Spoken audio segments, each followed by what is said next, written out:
The village of Njoro had found a protector in the masked warrior known as the Shadow.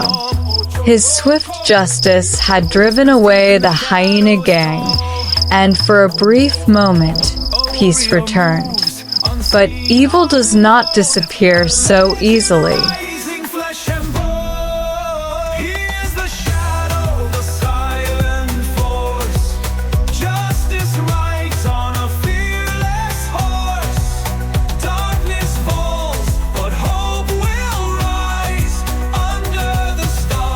Beyond the village, in the dry, rocky outlands, Jengo, the ruthless leader of the Hyena Gang, burned with rage.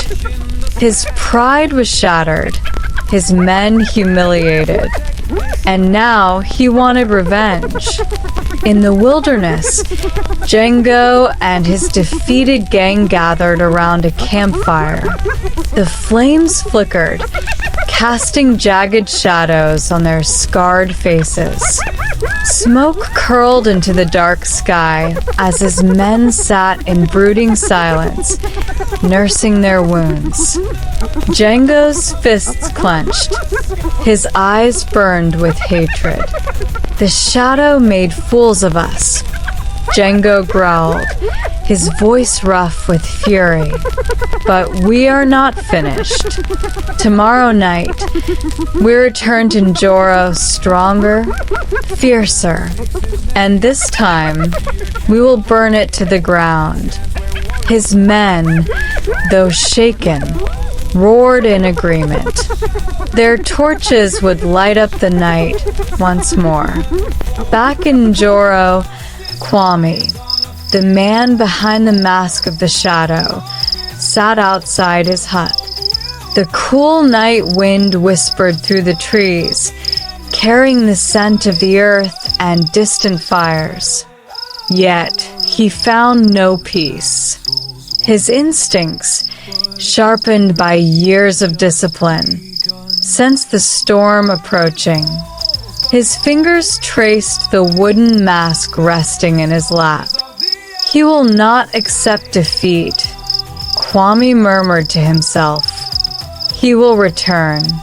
And then, from the far reaches of the night, a hyena's laughter echoed through the wind, low and eerie, a chilling omen of what was to come.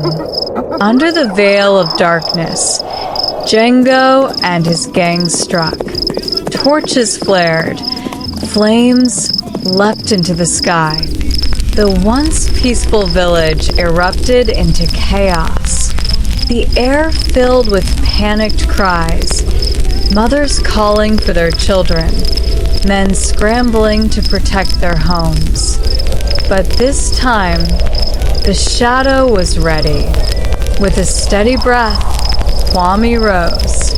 His mask, now donned, transformed him from man to myth. The Shadow had returned. Unlike before, the village was not defenseless. Kwame had anticipated Jengo's return.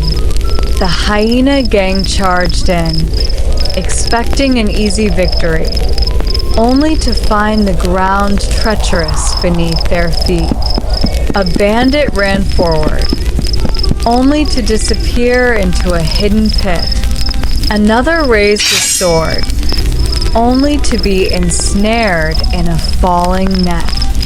The village, it seemed, had become a living trap.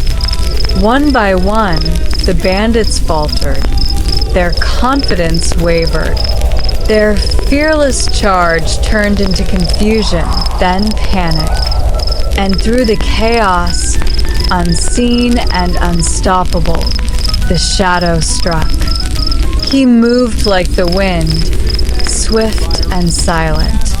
A bandit raised his spear, only to be struck down before he could react. Another swung wildly into the darkness, hitting nothing but air before crumbling under a precise counterattack. Jengo, standing at the heart of the mayhem, roared in frustration. "Show yourself, coward," Jengo bellowed. And then a voice, calm, steady, and unshaken, cut through the night. "I do not fight for glory," the shadow's voice echoed. "I fight for justice." Now, only two remained standing. Jengo, sword in hand, faced the masked warrior. The flames around them flickered, casting eerie shadows over the battlefield. With a snarl, Jengo lunged, his sword gleaming in the firelight. But the shadow was gone before the strike landed, moving too fast to be caught. Jengo swung wildly, his attacks fueled by rage. But for every strike, the shadow was a step ahead. "You rely on power."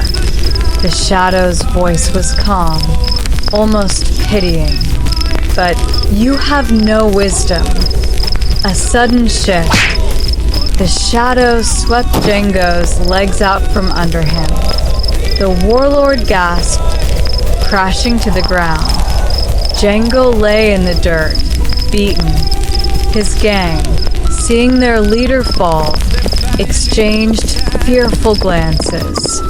The shadow was too strong.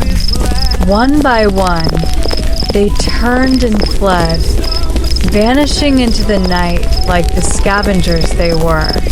By the time the villagers emerged from their hiding places, the danger had passed. The fires were being put out, and the wounded were tended to.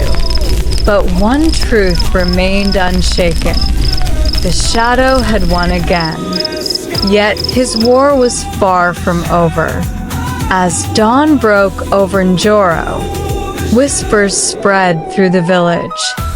"He moves like a ghost," one villager murmured. "The shadow watches over us," another added. But far beyond the village, in the shadows of the wilderness, Jengo nursed his wounds, and in his heart, he swore revenge. He is the shadow, the silent force. Justice rides on a fearless horse. Darkness falls, but hope will rise under the stars of the endless skies. Oh, the shadow. The warrior watches the battles won, but his journey has just begun. Darkness falls.